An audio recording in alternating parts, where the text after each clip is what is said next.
தான் செயல்படுத்திய திட்டங்களை அதிமுக அரசு முடக்கி வருவதாக முன்னாள் மத்திய அமைச்சர் அழகிரி குற்றம் சாட்டியுள்ளார். மதுரையில் ரிசர்வ் லைன்ஸ் விரிவாக்கப்பட்ட பகுதியில் உள்ள தபால் அலுவலகத்தின் ரயில் முன்பதிவு சேவை மையத்தை முன்னாள் மத்திய அமைச்சர் அழகிரி துவக்கி வைத்தார். பின்னர் செய்தியாளர்களிடம் பேசிய அவர், மதுரை மாநகராட்சி கூட்டத்தில் திமுக கவுன்சிலர்களை பேச அனுமதிக்காதது கண்டிக்கத்தக்கது என்று கூறினார். மேலும் மத்திய அமைச்சராக இருந்தபோது மதுரைக்கு தான் கொண்டு வந்த பல்வேறு திட்டங்களை அதிமுக அரசு நிறுத்திவிட்டதாக குற்றம் சாட்டினார்.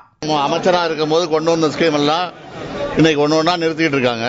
குறிப்பாக அண்ணா பல்கலைக்கழகம் இங்க கொண்டு வந்தோம், அதையே திருப்பி சென்னைக்கு மாத்திட்டாங்க.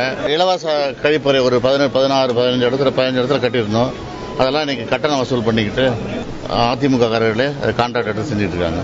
மதுரை மாநகராட்சியில் ஊழல் அதிகரித்துள்ளதாக குற்றம் சாட்டிய அழகிரி, இதுகுறித்து மாமன்றத்தில் திமுகவினருக்கு பேச வாய்ப்பு அளிக்கப்படுவதில்லை என்றும் கூறினார். நிர்வாகிகள் அழைத்தால் கட்சி நிகழ்ச்சிகளில் கலந்து கொள்வேன் என்றும் அழகிரி தெரிவித்தார்.